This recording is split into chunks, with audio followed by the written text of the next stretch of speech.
Okay, let's talk about the synoptic problem. Did you know there was a problem? Yes. We'll start with kind of 8 general rules about the synoptics. 1, the 3 have much material in common. This is called the triple tradition. Okay? If you've got your synopsis, take it out.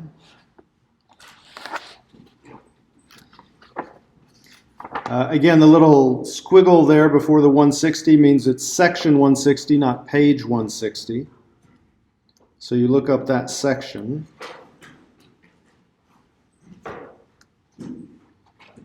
Which is on page 151.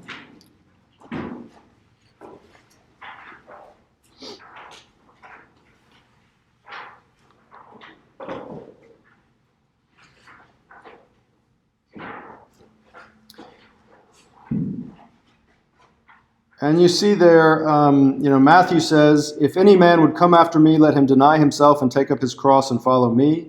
Mark says, if any man would come after me, let him deny himself and take up his cross and follow me.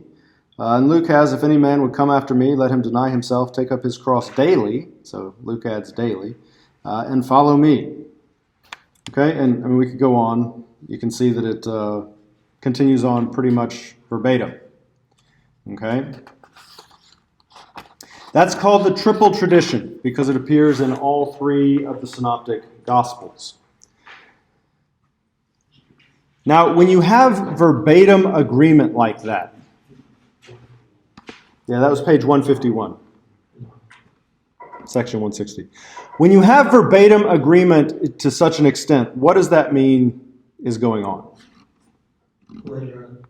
Basically, yes. Either that or the Holy Spirit is inspiring each writer to write exactly the same thing, which some have claimed, but that seems a bit far-fetched, right? And so the synoptic problem is basically trying to ascertain who is copying from whom.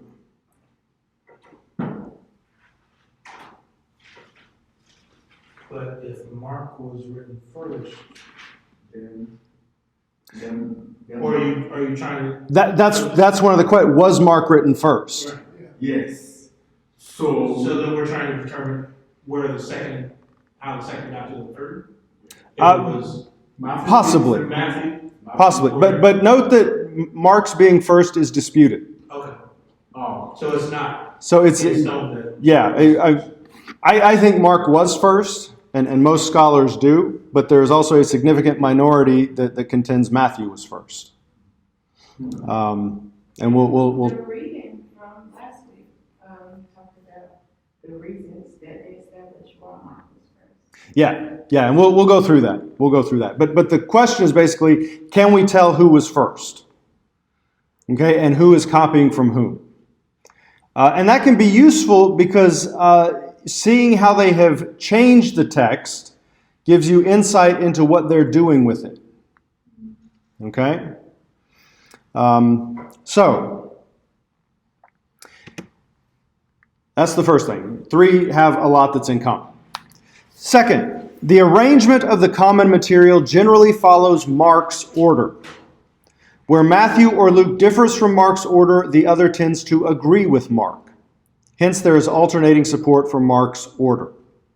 Right? So if you take a list of Mark's passages, if Mark has an episode here and Matthew moves it somewhere else, then Luke's probably going to have it right there. And if the next one, Luke moves somewhere else, Matthew's going to have it right there. So there's alternating support for Mark's order. Make sense? Matthew includes roughly 90% of Mark. Luke includes roughly 50%. Since Mark is shorter than either Matthew or Luke, it necessarily includes a much smaller percentage of each of them. Okay? And Mark's being so much shorter is one reason for thinking that it is likely first. Because the question would then be, well, why would he leave out so much good stuff? Well, we'll talk about that. There are relatively few significant agreements between Matthew and Luke against Mark. Agreements of Matthew and Mark against Luke and agreements of Luke and Mark against Matthew are much more common. In other words, it is relatively rare that you have Matthew and Luke with the same thing that is different from Mark. You're much more likely to find Matthew and Mark in agreement and Luke having something different, or Mark and Luke in agreement and Matthew having something different. Okay?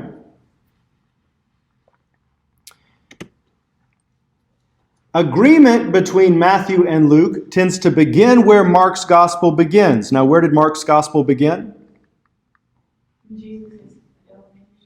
Yeah, and with the baptism, right? John the Baptist. So think about the infancy narratives in Matthew and Luke. Completely different. I think Mark starts with genealogy, right? Yeah, Matthew starts with the genealogy. Luke waits until chapter 3. Luke actually starts with John the Baptist's birth and Zechariah and Elizabeth and all of that. As we'll see when we get to Matthew and Luke, Matthew seems to have Mary and Joseph living where?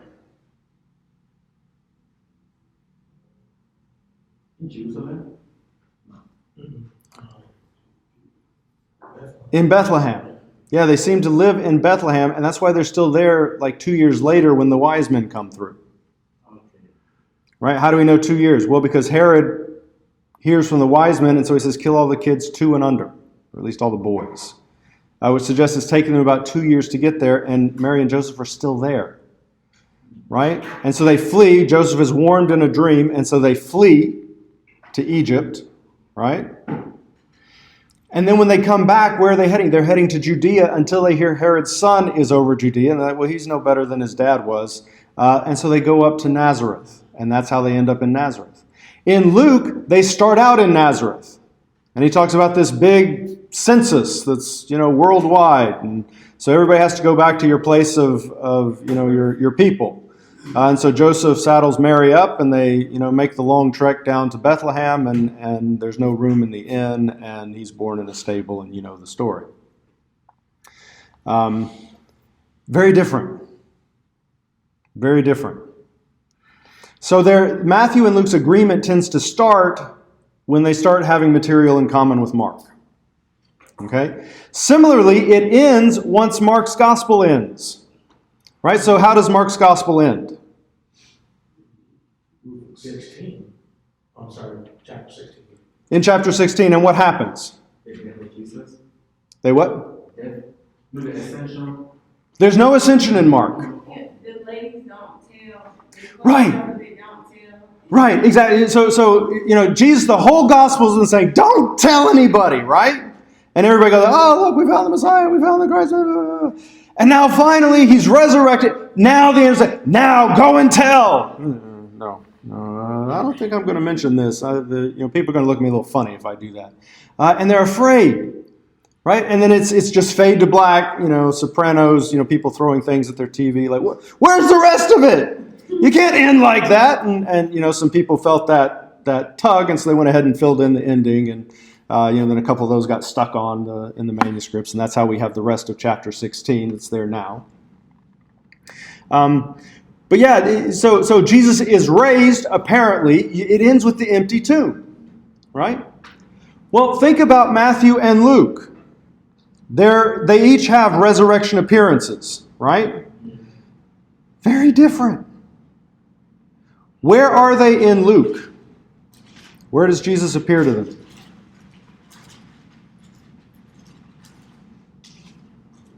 Like with the here, like on the group of the males. Okay, yeah, there's the 2 guys going from Jerusalem back home to Emmaus, and he walks with them along the way, and then when he breaks bread, they realize, wait a minute, this is Jesus. And so then they run back. Good.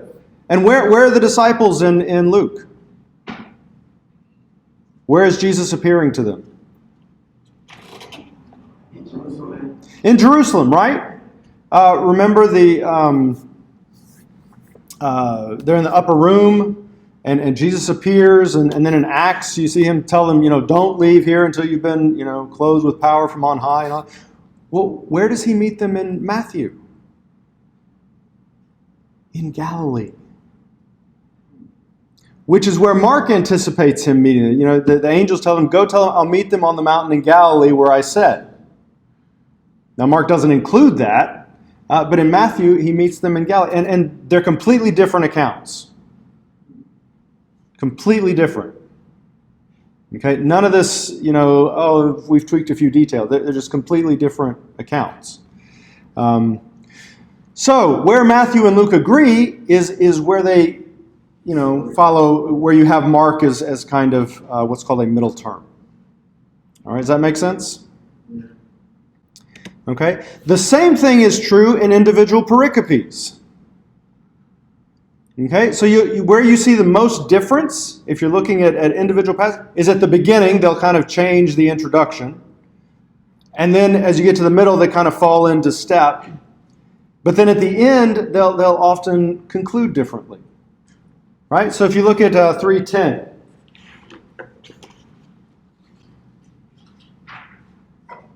This is Jesus foretelling his betrayal. Truly, I say to you, one of you will betray me. They began to be sorrowful, said to one another, is it I, Lord? And, you know, there are little differences, but it's basically the same. He answered, it is one of the 12 who is dipping bread into the dish with me. For the Son of Man goes, it is written of him, but woe to that man by whom the Son of Man is betrayed. It would have been better for that man had he not been born. And then in Matthew, you have Judas, who betrayed him, said, is it I, Master? He said to him, you have said so.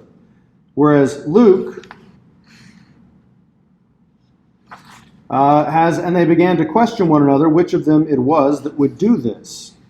And he said to them, I have earnestly desired to eat this Passover with you before I suffer, for I tell you, I shall not eat it until it is fulfilled in the kingdom of God. And he took a cup, and when he had given thanks, he said, take this and divide it among yourselves, for I tell you, from now on I shall not drink of the fruit of the vine until the kingdom of God comes. Right? So you see, once Mark stops, Matthew and Luke seem to go in completely different directions. All right? Does that make sense?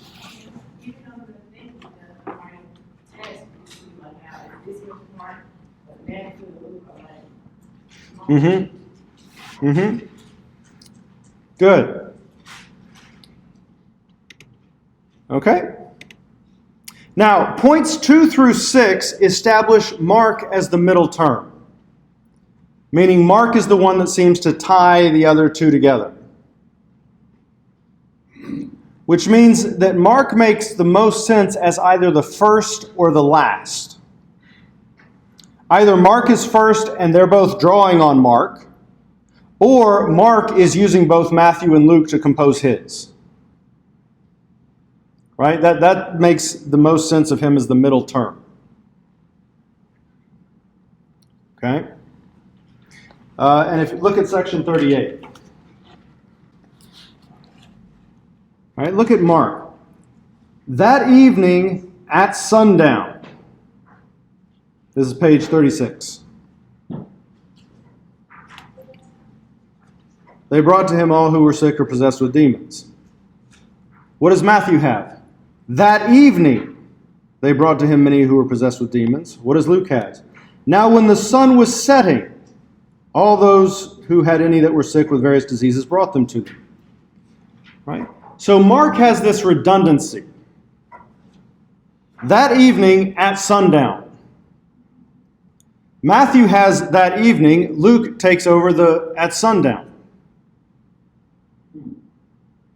You see that? Now the question is it more likely that Mark was first and had this redundancy and Matthew said, oh, I already just put that evening, I don't need to say, at sundown. And he went on, and Luke looked at that and said, well, I like the sundown bit, I'm going to go with that, but then I don't need to say it's evening because that's redundant. And so they each took different parts. Or is it more likely that Mark is copying from Matthew and Luke and said, oh, I need to get both of those things in there.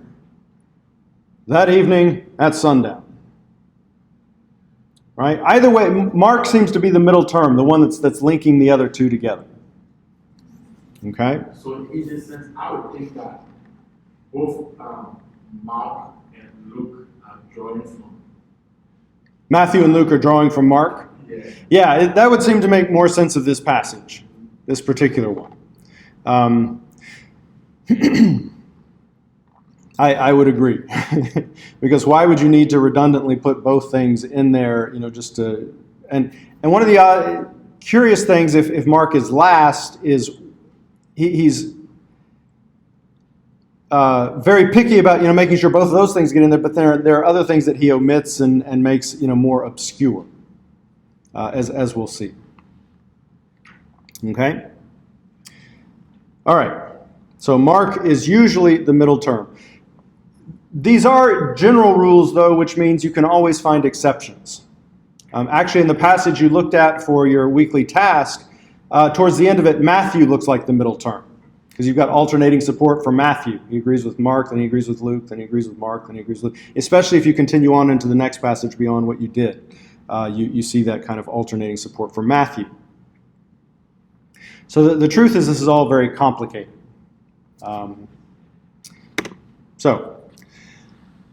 Matthew and Luke. Now, we did say that you don't see a lot of agreement between Matthew and Luke over against Mark, but there are about 200 verses that they have in common that do not appear in Mark at all and that exhibit varying degrees of verbatim agreement, from almost 100% to almost none.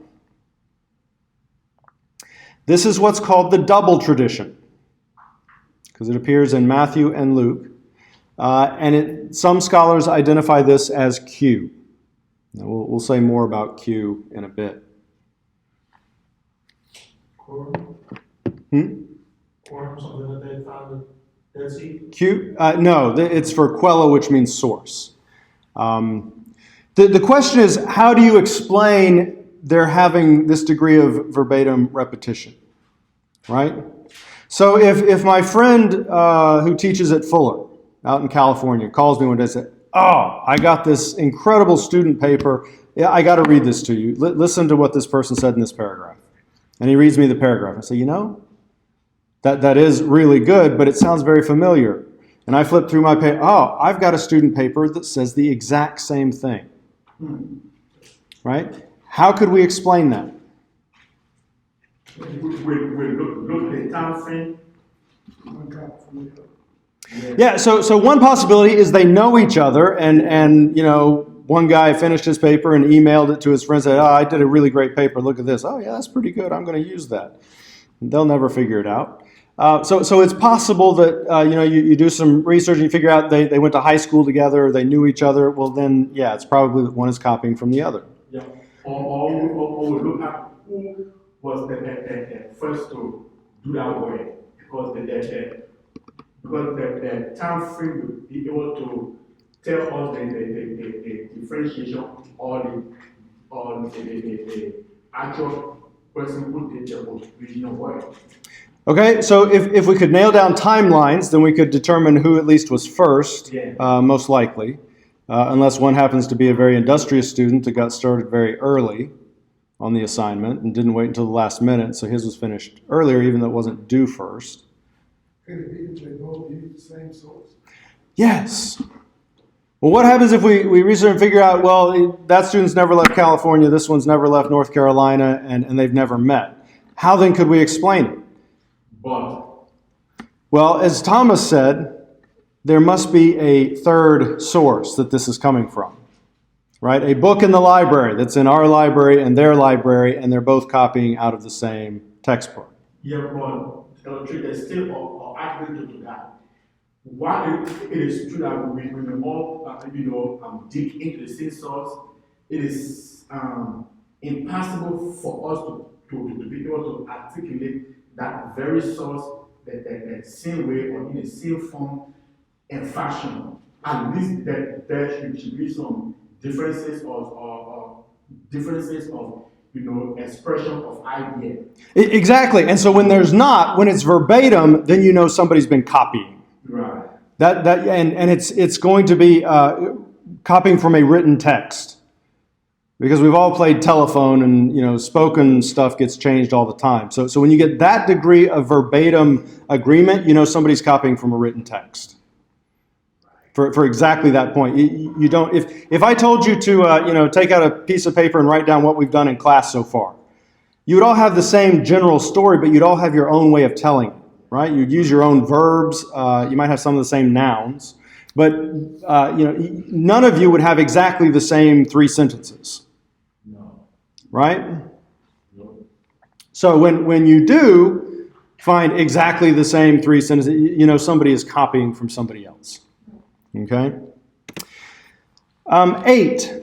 This double tradition material that appears in Matthew and Luke does not appear in the same order in Matthew and Luke relative to the shared Markan framework.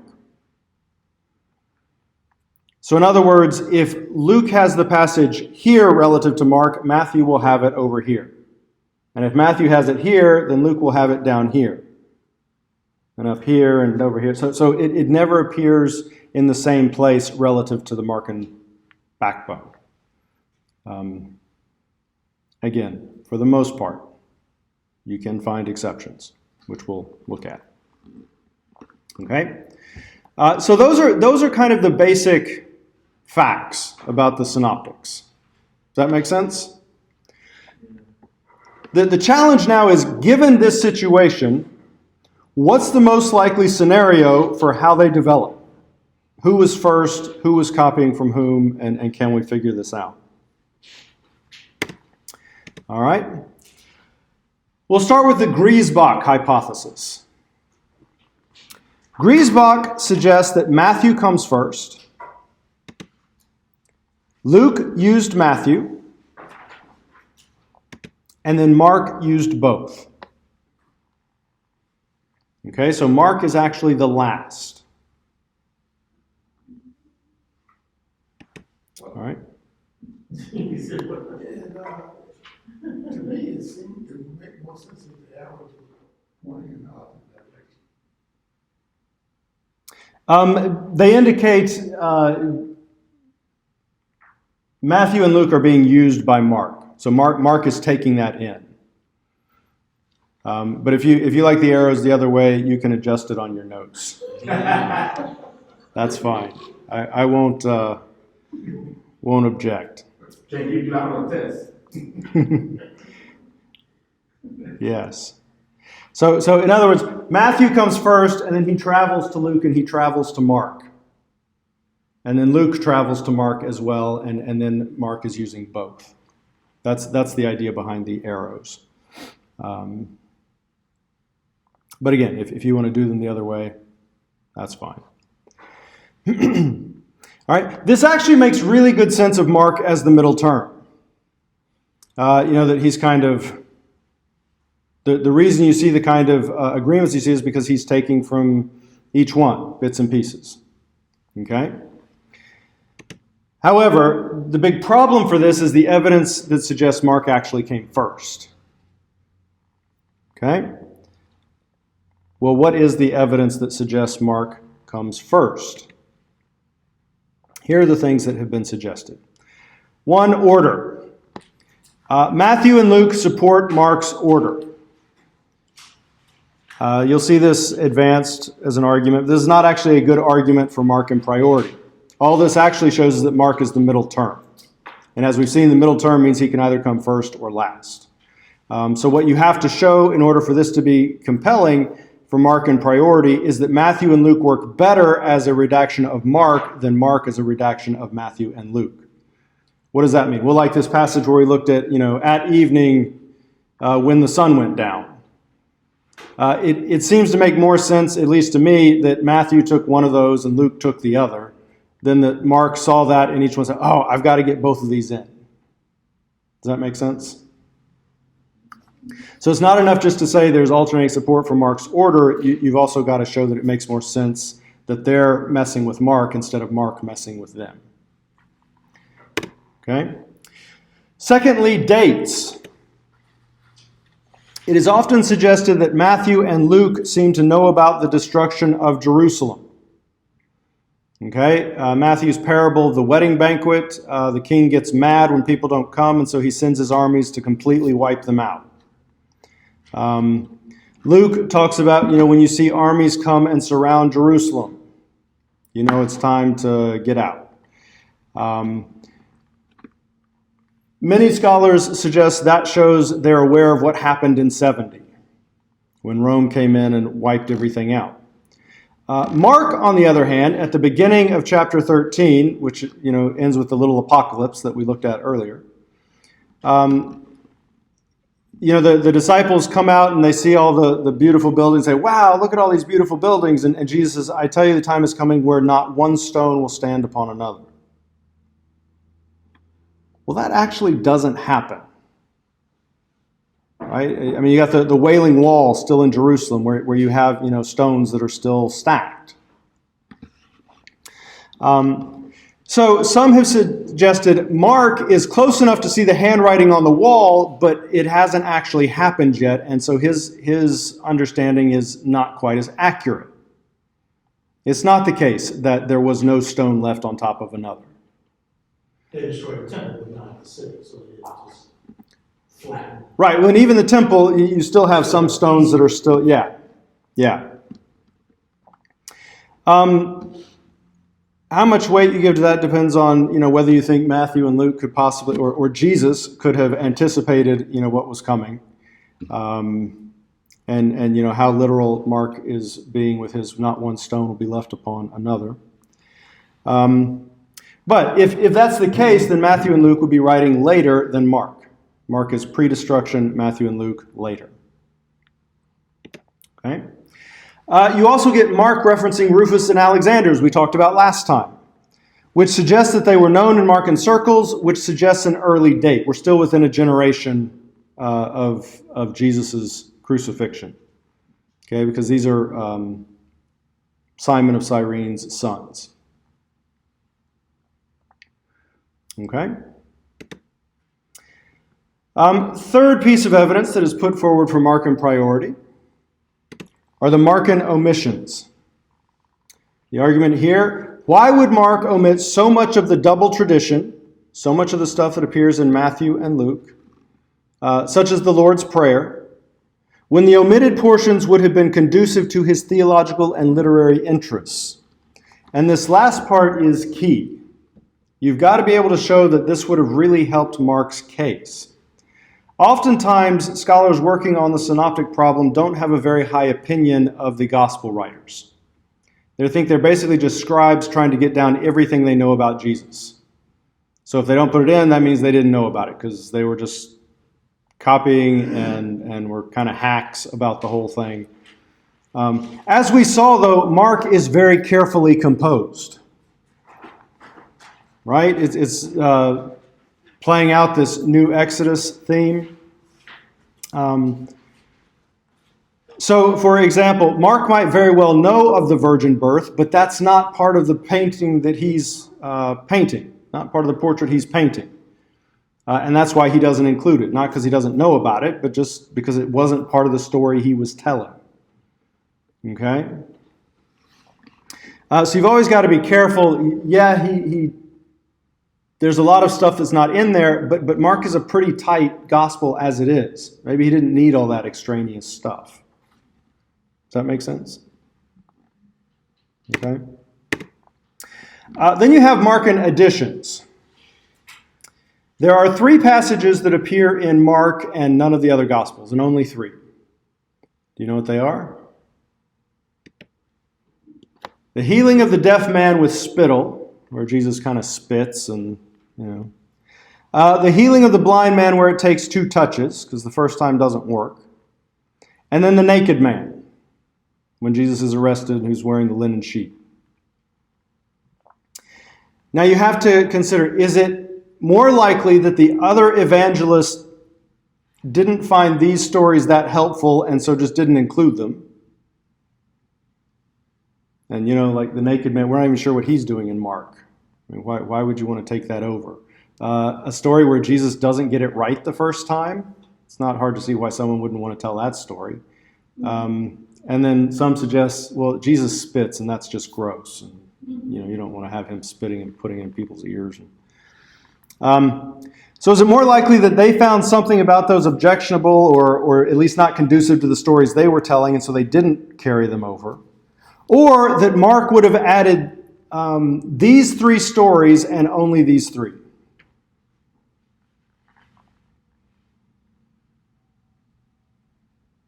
And so you weigh it and decide which, does that point towards Mark in priority or the other way around. Okay? Oral tradition. Griesbach's Mark is primarily scribal, copying almost all of his material from Matthew and Luke. Remember, 90% of Mark is in Matthew, so he would have gotten over 90% of his gospel from Matthew, and much of the other 10% from Luke. Okay? Which means he's pretty much just somebody sitting alone copying on his parchment. But Mark is arguably the most oral of the three Gospels. There's a vigorous pace. Everything's happening immediately and at once. There's a lot of visual detail, and there's the abrupt ending. It's also the least literary. It's more colloquial and unpolished, the Greek. Where he throws in translation. Well, not so much the translations, but just his use of language is not as sophisticated as Matthew and Luke. Well, chapter 5, he translates for us. He does. Yeah. I mean, he's got, where he'll include Aramaic, and then he says this means, be opened or what have you. Yeah, but just his phrasing in Greek, it's more colloquial. You're more likely to find grammatical irregularities, all of which suggests that it's the most oral of the three, not the product of someone sitting down and just copying written documents. I actually think that's a pretty strong argument, that Mark seems to be the most oral, or the closest to oral tradition. Then you have to consider the relationship of omissions and additions. Griesbach portrays Mark with conflicting redactional tendencies. So on the one hand, he clarifies material with brief, redundant explanations. At evening, when the sun went down. While simultaneously making the material more obscure and elusive. So, for example, Mark never tells you that John the Baptist is Elijah. You have to figure that out. In Matthew 11, Jesus says, hey, if you're willing to hear it, he's Elijah. In Matthew, Jesus, when he's warning them about the leaven of the Pharisees, he then clarified, no, you numbskulls, it's their teaching. In Mark, he never says what it is. So Mark would, on the one hand, be putting in a lot of these redundant expressions that don't really help advance the story, while at the same time making other things more confusing and obscure. Which seems kind of, again, conflicting tendencies. Okay? And then the final piece of evidence for Mark and priority is what has been called editorial fatigue. Now, what is editorial fatigue? Alon 143 and 44. This is the story of Herod and John the Baptist. I've abridged it because it's kind of long. But look at Mark's account. And you can look up on the screen. It says, King Herod heard of it, and Herodias had a grudge against him. Him is John the Baptist. Who is Herodias? Yes. Yes. Huh? Yes, his brother's wife, whom he married, and also his niece. She swapped one uncle for the other. Herodias had a grudge against John the Baptist and wanted to kill him, but she could not, for Herod feared John, knowing that he was a righteous and holy man, and he protected him. And then Herodias' daughter Salome comes out and does her little dance, and Herod says, oh, I'll give you whatever you ask, up to half my kingdom. And so what does she ask for? The head of John the Baptist on a silver platter.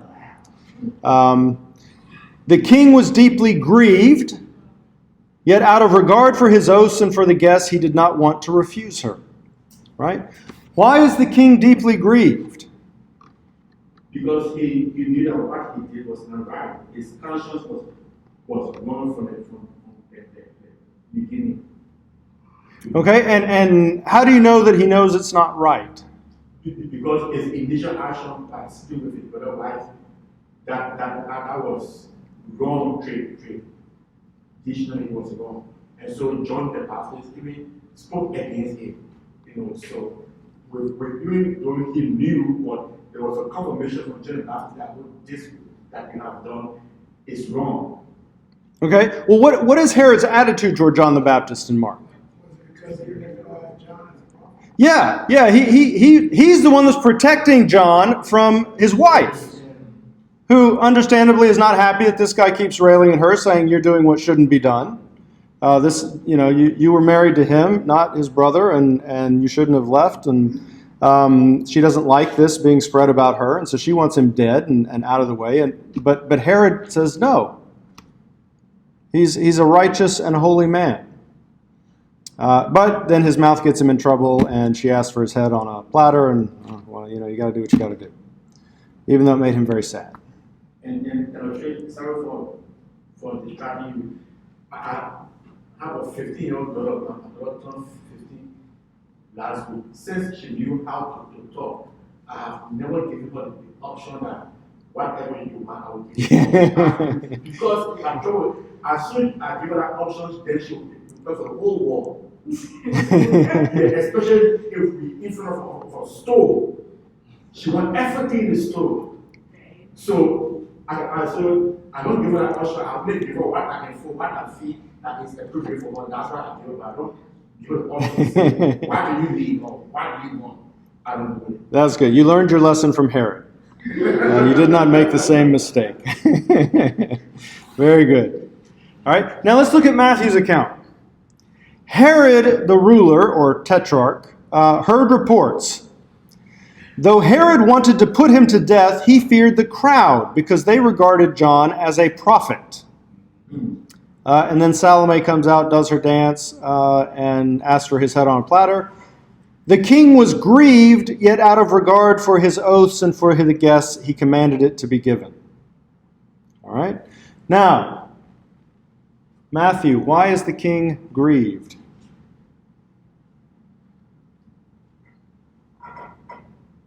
Because the crowd regarded John as a prophet.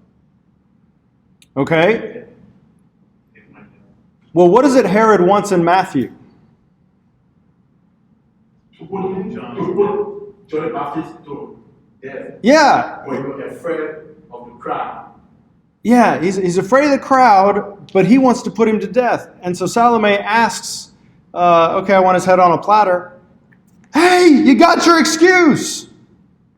Well, it wasn't me. I didn't want to do it. But, she asked for it. And so, I made her a promise, and I had to follow through. I mean, my hands are clean. Why is he grieved? That's exactly what he wants in Matthew. So he was pretending or what? No, he was grieved because he knew that he was a righteous man. In Mark. But in Matthew, he wants to put him to death. It's the crowd who knows he's a righteous prophet in Matthew. You see the difference? In Mark, Herodias wants to put him to death, and Herod is the one protecting him. In Matthew, it's Herod himself who wants to put him to death, and it's the crowd who is protecting him. Now, note, how does Mark refer to Herod at the beginning? King. How does Matthew refer to him? Ruler, or tetrarch is actually the word he uses. Which Herod is this? Herod the Great? I'm just trying. Yeah, it's not Herod the Great. He dies shortly after Jesus is born. Antipas. Right? This is Herod Antipas, who's ruler over Galilee and Perea. Was he a king? No. What was he? He was the son of Herod the Great. Okay, what was his title? Like a governor or something. Like that. Yeah. Tetrarch. Yeah, he was a tetrarch. That was actually his title. Matthew gets it exactly right. Mark uses king rather loosely here because he wasn't a king. He was ruler, but he wasn't a king. Remember Herod the Great, none of his sons were named king.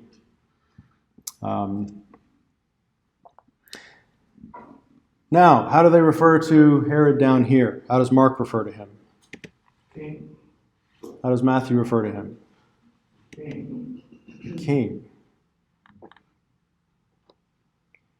Some have suggested the reason Herod is grieved in Matthew is because Matthew just started copying Mark and forgot to adjust the details to agree with the changes he made earlier. Because whose term is this? That's Mark's turn. It's Mark's term. It's not Matthew. Matthew knows he's not a king. He's a tetrarch. And he got it right up there.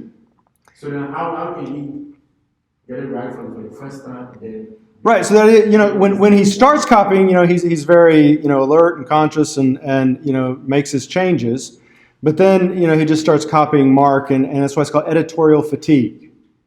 He forgets to change the details to agree with the changes he made earlier. Does that make sense? And notice it's very close to Mark. The king was deeply grieved, yet out of regard for his oaths and for the guests, he did not want to refuse her. The king was grieved, yet out of regard for his oaths and for the guests, he commanded it to be given. So you got a lot of verbatim agreement there. yes. Right? How many of you have ever written a paper and you go back and you change something at the beginning that means you should actually change something else later in the paper, but you forget to do that? Right? It's that kind of thing. Now, if that's the case, which would come first? Correct. Well, who would be first, Mark or Matthew? I would say Mark. Mark. Yes. And Matthew is copying Mark, and that's why we end up with this kind of discordant verse. Right? Now, if you want to be a Griesbachian and say Matthew came first, then how do you explain it? Well, you say Matthew had a story that didn't make sense and Mark fixed it. Though he fixed it in the wrong direction, making Herod a king. So that's how a Griesbachian would explain it. Matthew had a story that didn't really make sense because why is Herod grieved? And so Mark changed the details so that Herod would actually be grieved. And so then you have to decide, well, which seems more likely? Yeah. Is it more likely that Matthew wrote a story that didn't make sense and then Mark fixed it but got the details wrong? Or is it more likely that Mark had a coherent story, was a bit loose with the titles? Matthew corrected the titles, but then got a little sloppy towards the end. Yeah. And this grammatically happens most of the time. Like you even stated that from the onset of this course. And when you're talking about plagiarism, you say, hey, you can read something. If you read it, don't just like start recording Because that's what's in your head, and those are the words that are going to come out. Read it, go out, and and then come back. So that in the effort of doing that, it is possible that you can run into this same problem that Matthew ran into. So it is possible that yes, that's what happened. So does that make sense? Editorial fatigue, and why this tends to point towards Mark and priority. Okay. All right. So I don't think the Griesbach hypothesis is very compelling. And most scholars don't agree with it either. But there is, again, a significant minority that says Matthew came first. All right. The next one that we're going to talk about is the 2 or sometimes the 4-source hypothesis. This is far and away the most common explanation, though one that still has problems. In this version, you have 2 original distinct sources, Mark and Q. Q stands for Quella, which means it's German for source. Not to be confused with Qumran. Has nothing to do with Qumran. Uses Mark and Q. Luke uses Mark and Q.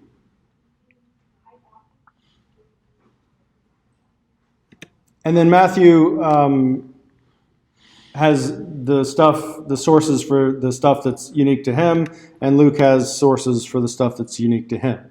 So if you include the M and L, then it's 4 sources. If you just go with the 2 main ones, Mark and Q, which is where the force of the model is, then you call it the 2-source hypothesis. Explain that 2 sources. So the 2 sources are Mark and Q. All right, Matthew is using Mark and Q, Luke is using Mark and Q, and Matthew and Luke don't know one another.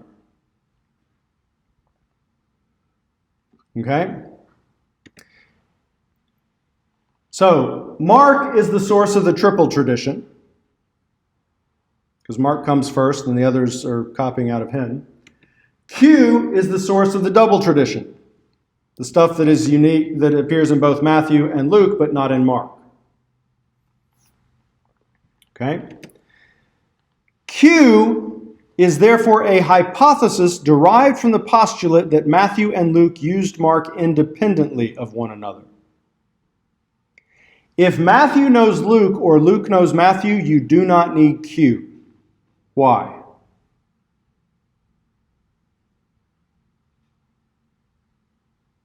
Because they're using each other's source, or they're coming at it independently.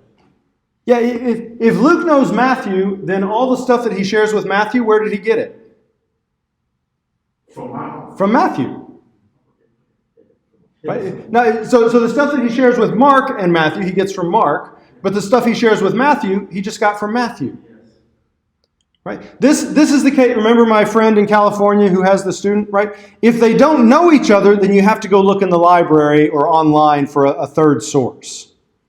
If, however, it turns out they were best friends in childhood, well, then they were probably communicating, and you can explain it just by one person wrote it and the other person copied. Does that make sense? Yes. So what kind of evidence is going to support this model? What is it you need to show? The 2 sources are positive. We can use other tools to substantiate our claim because it means that 2 persons independently work to get up against a third party for their own benefit. Okay, and so what kind of evidence is going to undermine this model? Evidence that suggests what? The double tradition. What about it? It really no. I'm making sense. Okay. Well, the key to this model is that Matthew and Luke have to use Mark independently. Because again, if they know each other, you don't need Q. You can just say they got the other material from one another. So, evidence that supports this model is going to be evidence that supports the fact that Matthew and Luke don't know one another. Evidence that undermines it is going to be evidence that suggests they do know one another. That either Luke is familiar with Matthew or Matthew is familiar with Luke. Does that make sense? Yes. Okay. So, what are the main arguments that Matthew and Luke are writing independently of one another? Well, one of the major arguments is Luke's order. Matthew and Luke usually put double tradition in different spots relative to Mark. Okay, remember we talked about that in our 8 rules. So if Matthew has something here relative to Mark, Luke's probably going to have it up here. Right? And if Luke has something here, Matthew's probably going to have it over here. They never line up. Now, why does that suggest that they're using Mark independently? Different interpretations of the order. So they're looking at it differently. They're not talking to each other. They have a common sequence. Right. If they were using one another, you would expect at least some of the time Luke would say, oh, Matthew put that in a good spot. Instead of every time he comes to something unique to Matthew saying, whoo, we got to move that. Right? So the fact that they never put it in the same place relative to Mark suggests that they're not looking at one another. Because if they were, you would expect sometimes they would follow in sequence. Does that make sense? Yeah, they would think that was a coincidence or something. Yeah. And then you also get this kind of dig at Luke. Matthew's placement of the double tradition in the Markan framework almost always makes sense. Luke's does not, say the scholars that don't appreciate Luke's artistic narrative abilities. So this is one of the major arguments for the existence of Q. What's the problem? Well, it involves subjective evaluation of the evidence. For example, look at Alond 129. All right, what is 129? Parable of the Leaven. Where does it occur in Matthew? And what comes right before it in Matthew?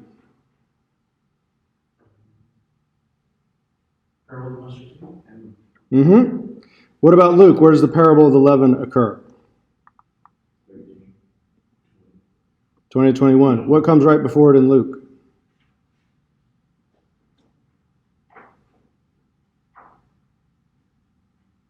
I'll give you a hint. Look right above. Yeah. Now note, Matthew is in boldface, as is Mark. Luke is not. What does that mean?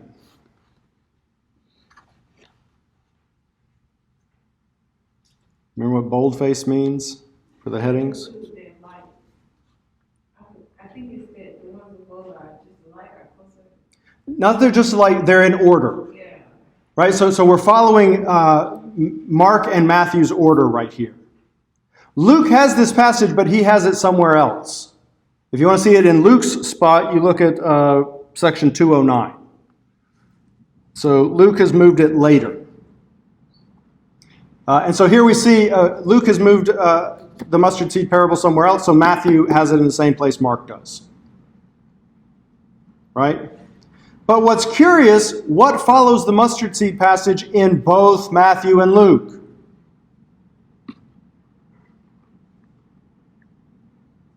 The fig tree. Not the fig tree. The parable of the leaven. The parable of the leaven is double tradition. Well, wait a minute. I thought we just said Q material is always put differently relative to the Markan text. Well, not always. Because here you have a parable in each gospel that follows right after the parable of the mustard seed.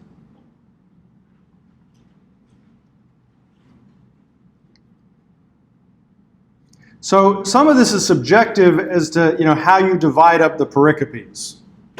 How you divide up if you consider the mustard seed and the parable of the leaven to be one passage, which is what most of them are going to consider, most Q scholars are going to consider, they won't break it up into two, they'll just make it one. And they'll call it a Mark-Q overlap, which we'll say more about in a minute. Well, that's what enables them to say that it's always in different spots. Because if you group this as one passage, then you don't have something being added in the same spot. Does that make sense? It is true, though, that almost all the time it is in different spots relative to the Markan framework. Okay? So that's one of the strong arguments. Another main argument in favor of this is alternating primitivity. Okay? If Matthew is using Mark and Luke is using both Matthew and Mark, which gospel would you expect to have to be the most primitive? Matthew or Luke? Matthew. Because Luke is copying and adjusting from Matthew, so you would expect that Matthew would consistently have the more original or more primitive text. However, sometimes Luke appears to have an earlier version, and sometimes Matthew appears to have an earlier version.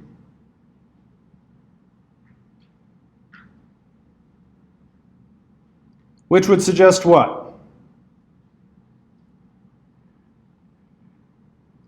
Sometimes Luke copies Q verbatim and Matthew changes it. Sometimes Matthew copies Q verbatim and Luke changes it. Right? And that's why you get alternating primitivity. So sometimes Luke has the more original version, sometimes Matthew has the more original version. Does that make sense? So if it's say that Mark never got any information from Q, Yes. Mark and Q don't know each other. Yes. Because if Mark and Q know each other, then you run into other trouble. Like, why didn't Mark include, some of this Q stuff? Yes. Yes. What's the problem with this alternating primitivity argument? Well, how do you know what's more original and what's been changed? That's very hard to do, right? Imagine taking some of the triple tradition passages, taking Matthew's version and Luke's version, and trying to guess which one is closer to Mark without looking. What would be the basis for doing that? Well, the vocabulary in this one tends to be more Matthean, okay? This also isn't a problem if Luke is using oral traditions, right? If Luke, in addition to looking at Matthew and Mark, is aware of oral traditions that are circulating, sometimes, he just writes down what he's heard. So this one is not very compelling, I don't think. All right, the third argument that is put forward,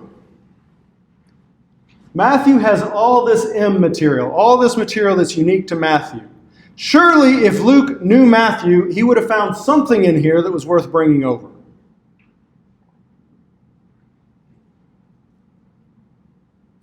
Right?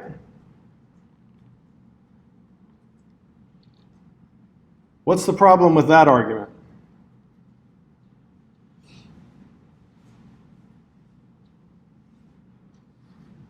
Well, if there are no acquaintances between the both of them, then we should observe or notice any similarities within their work. Okay, but this isn't so much about similarities. This is, why wouldn't Luke have used some of this M material? You wouldn't need it. So that's one possibility. But they could say, but there's stuff here that would have suited his argument well. Surely he would have brought over something. Yes. Well, what happens if Luke brings over M material? They know each other. Then they would know each other, but in this model, what does it become? Q. Because now it's going to appear in both Matthew and Luke. So this is circular. Anything that he does bring over for M just becomes Q. Right? So you could argue, he did bring over stuff from M. All that.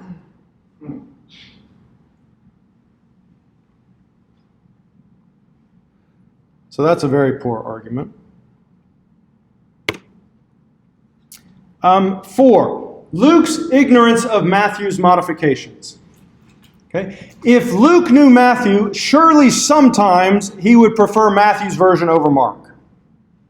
He would show evidence that he was aware of how Matthew had changed Mark. Make sense? Well, there are two counters to this, minor agreements and major agreements. Okay, what are minor agreements? Well, let's mark this passage. Okay, if we're going to mark Matthew and Mark first, what are we going to underline in red?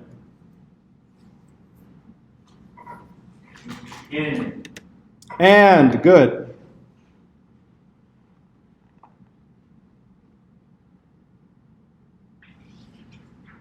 Anything else? We could possibly do he. I'm not going to mark it just because it's kind of generic and it's used in different contexts. Again, if you were going to mark it, I'm not going to count it wrong. But yeah, there's not really a lot of overlap here, right? They're not copying at this point. All right, and remember we said you're going to see the most difference at the beginning and at the end of passages. So they tend to set things up differently. Matthew has, getting into a boat, he crossed over, came to his own city. Mark has, when he returned to Capernaum after some days, it was reported that he was at home. Many were gathered together so that there was no longer room for them, not even about the door, and he was preaching the word to them. And then what does Luke say? On one of those days, as he was teaching, there were Pharisees and teachers of the law sitting by, who had come from every village of Galilee and Judea and from Jerusalem, and the power of the Lord was with him to heal. Okay? What does Luke's setting seem to be? Where are they?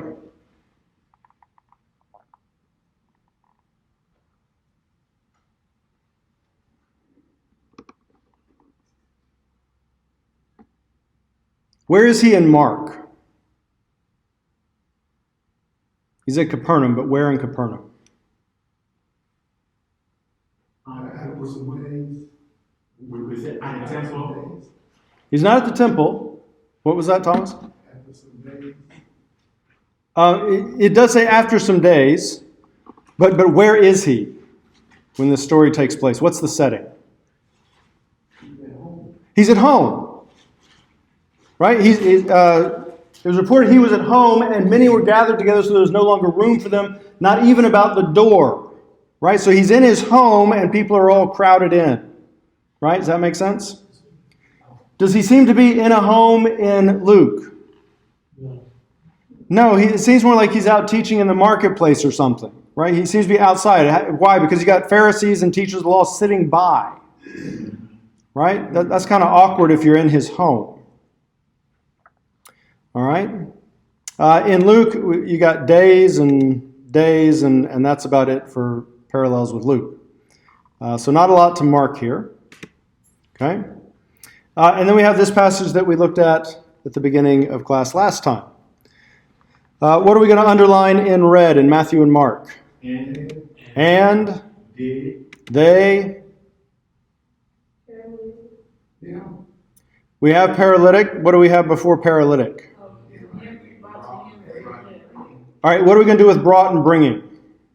A dotted line, good, because it's a different root of the same, or different form of the same root. And then to him a paralytic. Okay? Now, what about Mark and Luke? What are we going to have? And bringing, and again, we're bringing, but if you want a solid line under bringing both times, that's fine. Okay, good. Paralytic and was paralyzed. Different form of the same root. Yeah, so how do we reconcile men in Mark and men in Luke? Because one is plural and one is singular. So how do we reconcile? Should we still match them or pair them up together? Well, I'm not sure what's plural in one and singular in another. You got 4 men in Mark, they in Matthew, and men in Luke. Yeah, that's what I'm saying. Luke and Mark. One plural and one singular. And there's one paralytic in each case. Anything else that we need to mark between Luke and Mark? Maybe if you wanted to mark men. Again, I'm not going to mark it because it's a slightly different context, but you could. What about Matthew and Luke? What are we going to mark? And behold. Brought and were bringing. Okay, paralytic and paralyzed.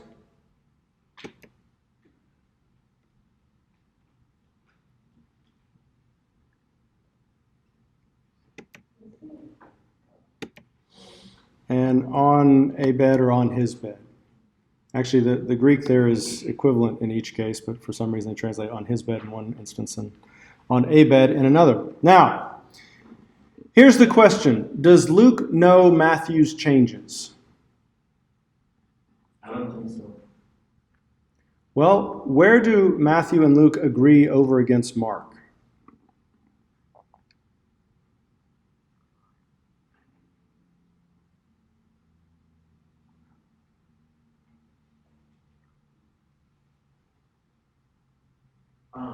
Coming to the end of the story. Bringing what's paralyzed? No, Luke and Matthew don't agree against Mark there.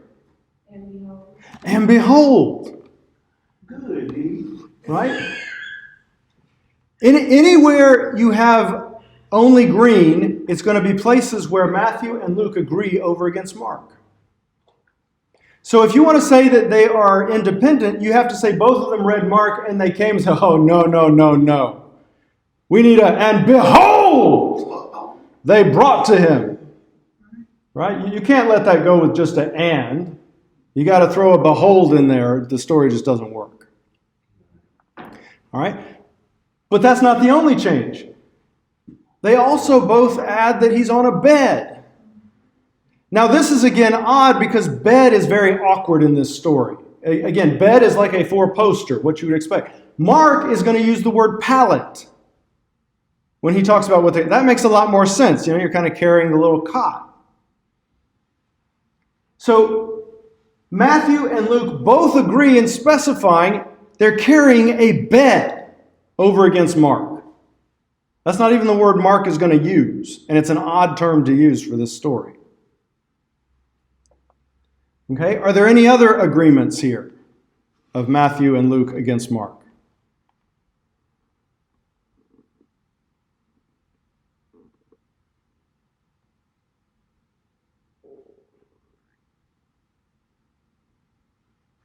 You also have to look at anything that's unique to Mark. They also agree in eliminating the fact that he was carried by 4 men. And they agree in eliminating the verb came.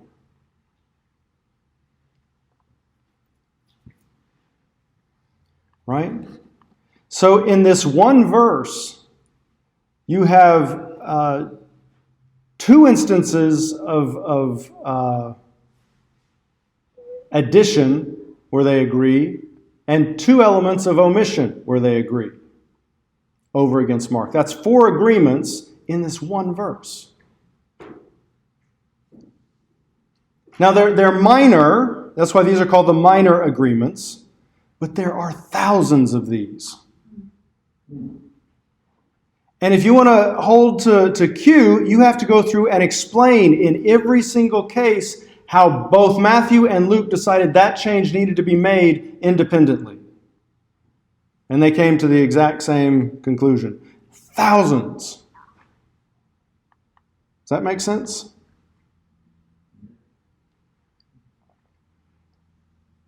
So again, it raises the question, does Luke know Matthew's modifications? Well, there's good evidence to suggest maybe he does. Right? Let's continue on. Matthew drops out. Mark has, when they could not get near him because of the crowd, they removed the roof above him, and when they had made an opening, they let down the pallet, there's that word pallet, on which the paralytic lay. Now what does Luke say? But finding no way to bring him in because of the crowd, they went up on the roof and let him down with his bed through the tiles into the midst before Jesus. Now note, we have because of the crowd, they and the roof, and then let down. However, they is actually part of the Greek verb. It doesn't appear independently in Greek, so that doesn't really count. Roof and let down are the same in English, but if you look at the Greek, they're different words in each case. So really the only thing in this verse that we have that's the same is because of the crowd. Okay? Now, remember, what was the setting in Luke? Where is Jesus doing this teaching? In a house. In Mark, he's in a house. Where did he seem to be in Luke? Out. Yeah, he seemed to be out and about because he had the Pharisees and teachers of the law sitting over by the side, and there's no mention of any building or house. But suddenly, what do we have? They can't get to him, so they go up on the roof.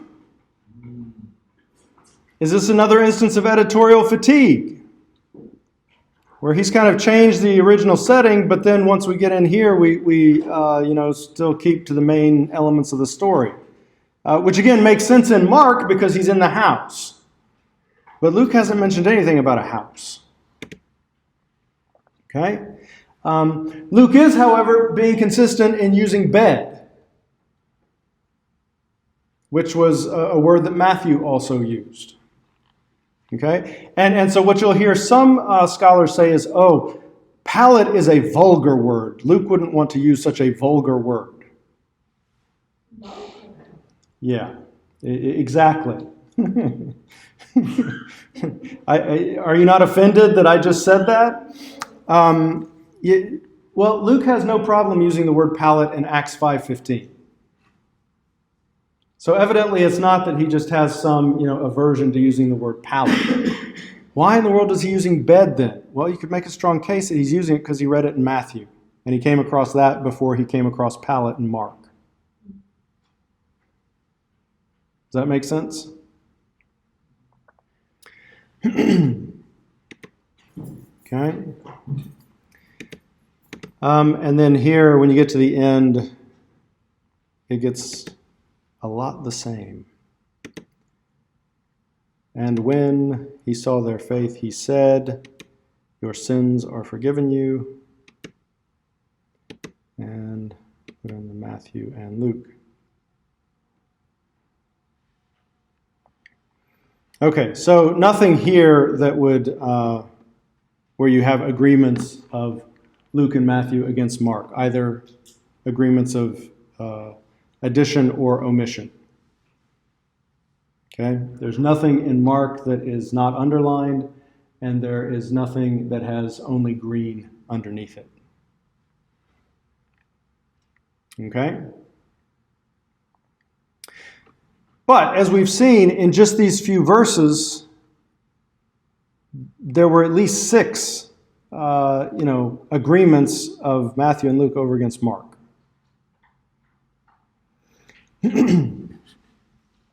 Or at least 4.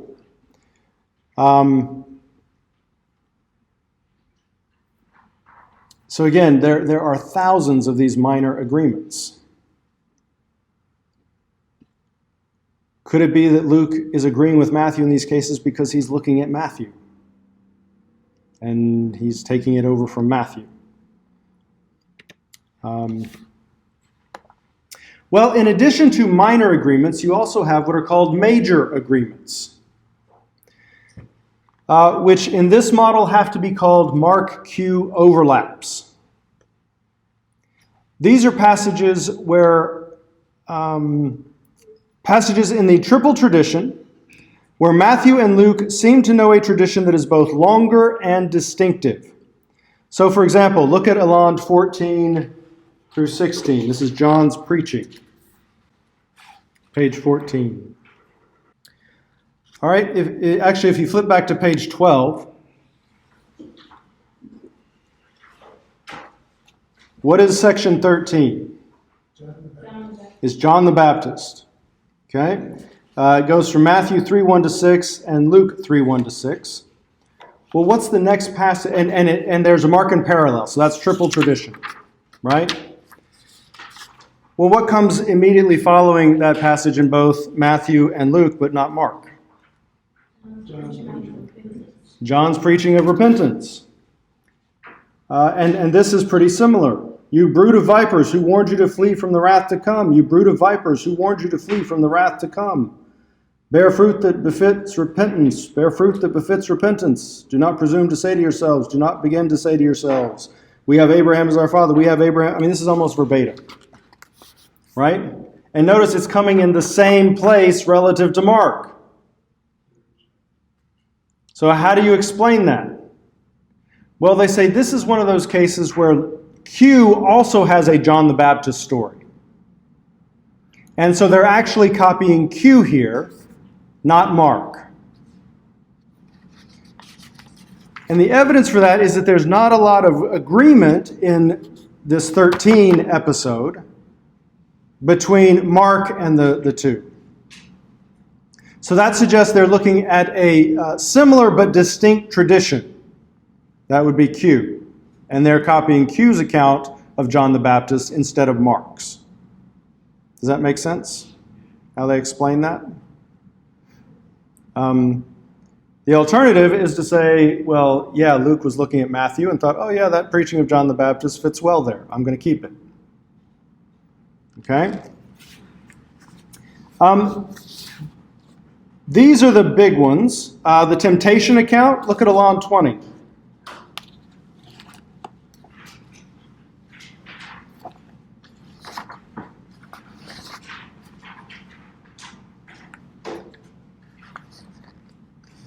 As some of you noted when we talked about Mark, what is Mark's temptation account like? Brief. Very brief. Right? The Spirit immediately drove him out into the wilderness, and he was in the wilderness 40 days, tempted by Satan, and he was with the wild beasts, and the angels ministered to him.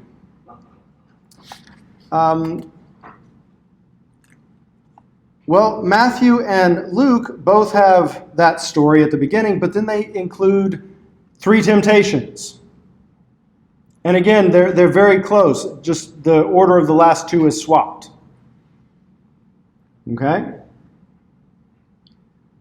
Well, how do you explain that they both put these temptations in there and got almost verbatim agreement and put it in the same place again? Well, they say, well, this must be a Mark-Q overlap. Right? A place where Q must have also had a temptation story, but Q's was much longer and included these temptation, like actual descriptions of the temptations. Right? The first scholar who came out and made a list of Mark Q overlap passages, there were a ton. And then they started to realize the more Mark Q overlap passages you have, the more Q starts to look an awful lot like Matthew. And so they had to pare them down and just go with those that were the most significant. And then the others they try to explain away through minor agreement type things. Okay? We've already looked at the parable of the leaven and saw that it comes after the parable of the mustard seed in both. This one doesn't actually fit their description of what a Mark Q overlap is supposed to be because the parable of the mustard seed is very similar with Mark in each case. So it doesn't seem to be a distinct tradition. In which case, you have Q and Mark having verbatim agreement, which again creates other problems. So, does Luke know of Matthew's modifications? Well, I would say there's quite a bit of evidence that suggests, yeah, he does. Does that make sense? And if he knows of Mark's modifications, or if Matthew's modifications, then you don't need Q. Right?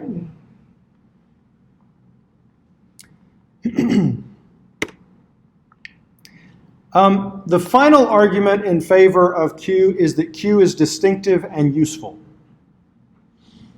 Okay, you'll see scholars say, oh, Q has a distinct theology. And actually, you can buy a thick commentary on Q that traces through 3 or 4 different editions of Q. If that sounds a little odd to you, it does to me too. This document that no one has ever seen, they're able to differentiate 3 or 4 different layers of stuff that was added at different times. It's amazing what scholars can do today. Is this a good argument for the existence of Q?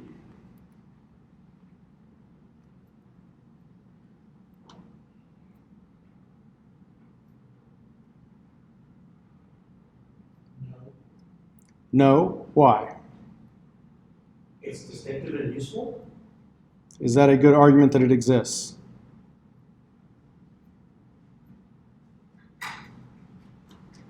I still say no, but if it's yes, then go ahead and explain it.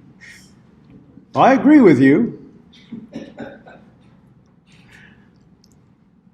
First of all, useful is not, just because something is useful doesn't mean it's right. Okay? And where this comes, where it's handy to have Q, when we get to historical Jesus, one of the criterion that people use to judge whether or not something is likely to be authentic or not is whether it is multiply attested in different sources. Okay? So with Q, does that mean that's just another source? With Q, you have another early source, right?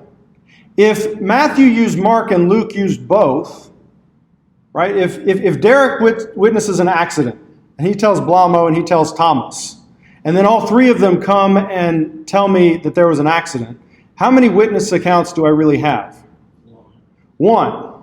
Even though three people came, they're all reliant on Derek. So if Matthew used Mark and Luke used Matthew and Mark, how many witnesses do we have? How many different sources?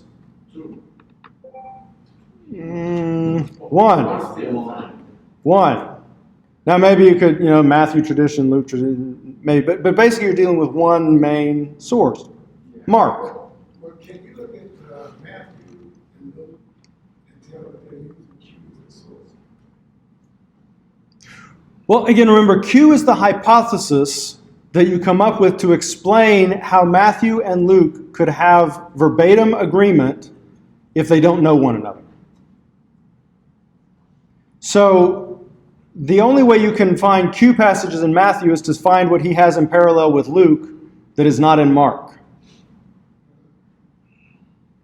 And then if it reads more Matthean, like uses Matthean vocabulary or whatnot, then you say, well, he has modified Q to suit his purposes, and Luke has the more original version.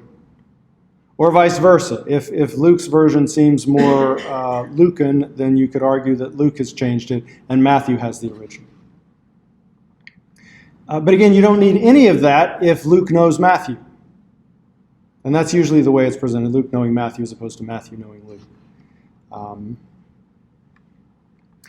Furthermore, you would expect Q to be distinctive because Q is basically the Luke-pleasing elements of Matthew that are not in Mark. It's all the stuff he found in M that he took over. So you would expect that to be, somewhat distinct because it's not in Mark, yet have connections with what's going on. And then again, just because something is useful doesn't make it right. Again, as I said, historical Jesus scholars like the existence of Q because then you have another early source that you can argue for multiple attestation. If you lose Q, it becomes a lot harder to use that criterion, which we'll talk about more when we get there. So if you're doing a lot of historical Jesus work, it works in your favor if you support Q and Q's existence. Does that make sense? Yes. Good. All right. So, as I said, the two-source or possibly the four-source hypothesis is the most commonly adopted hypothesis today. Ehrman, I think, basically just describes this and then moves on.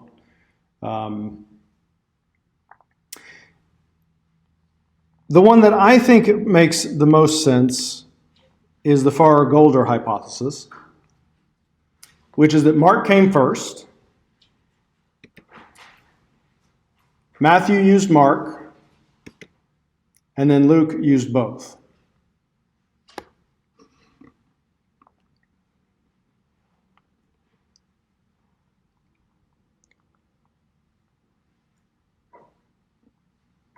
It seems to me that's the best way to account for all of those minor and major agreements, as well as the evidence for Mark and priority.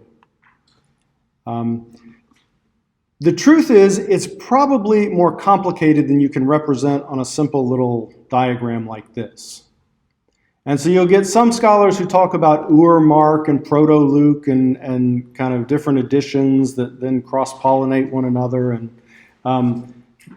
that's probably closer to what happened, but how in the world you could ever reconstruct all that, I have no idea. I mean, it seems to me to get a bit into the realms of the absurd.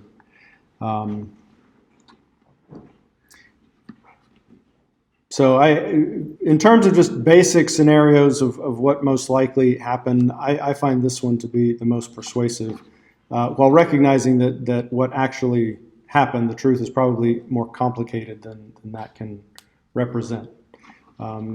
Like I said, most of the time Mark seems to be the middle term, but in the passage, the Beelzebul passage that you looked at for your weekly task, and the next couple passages, Matthew actually seems to be the middle term. So you get things like that where the evidence doesn't all point in one direction. Okay? But again, most scholars and commentaries are going to just assume Q. And so you'll see them talking about Q, and then they'll be talking about how Matthew or Luke has edited Q, and making interpretive decisions based on that. There are some commentaries that think their job is done once they've determined what was originally Q. And then they move on. My guess is you probably won't find those that helpful.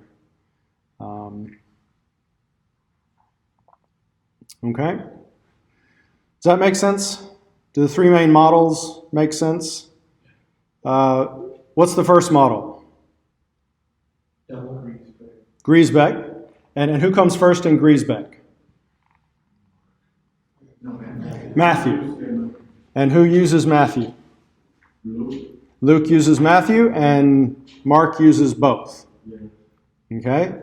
What's the two-source model?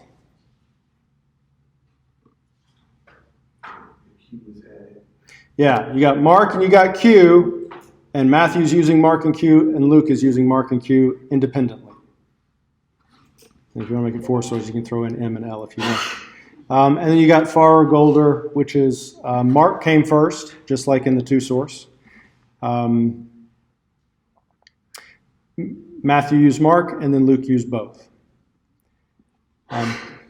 One of the arguments that gets used for the two source and against this, if Luke knew Matthew, why in the world would he break up the Sermon on the Mount? Right? Sermon on the Mount is a beautiful sermon. Luke has most of it, but it's broken up into chunks and spaced throughout his whole gospel. Well, Mark Goodacre, I gave you some reading from him. He points out, how many of you have ever heard a sermon on the entire Sermon on the Mount? Nobody. Why?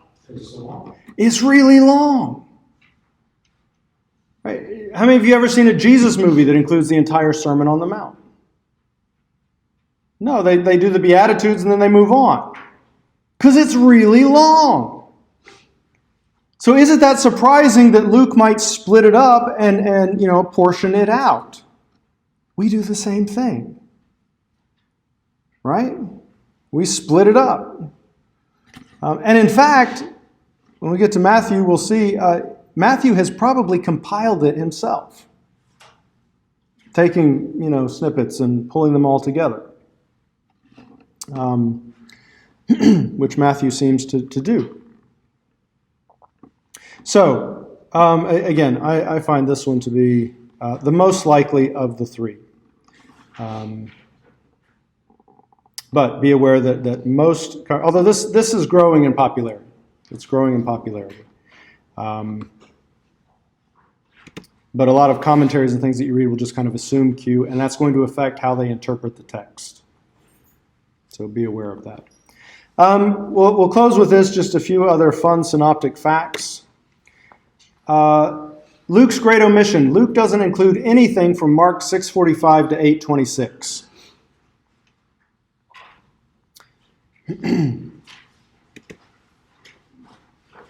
Most of Luke's Q material is in 3:1 to 4:16, 6:20 to 8:3, and 9:51 to 18:14. And there is little of Mark in these sections. Okay, or alternatively, you could say most of the material Luke has brought over from Matthew. Matthew 3 to 11 radically restructures Mark. He's moving stuff all around within those chapters. But once you hit chapter 12, he starts following Mark pretty closely. It's just kind of interesting. Okay. Any questions about the synoptic problem or the different gospels? Yes. Okay, very good. Yes. For those of you in track 2 who are visiting, it'll go up after class on Friday, but it will be up there. There was one question about double tradition and triple tradition. Mm-hmm. I didn't quite understand what that meant. So the triple tradition is stuff that appears in all 3 of the synoptics. The double tradition is material that appears in Luke and Matthew, but not Mark. So the double tradition is what some scholars identify as Q. And I should say, too, scholars differ on their understanding of Q. Some see it as one document, but others say it's a multiplicity of different sources, that just any source that they both used. So, does that clarify? Yes, sir. Thank you. Mm-hmm. Any other questions? All right, then have a good week.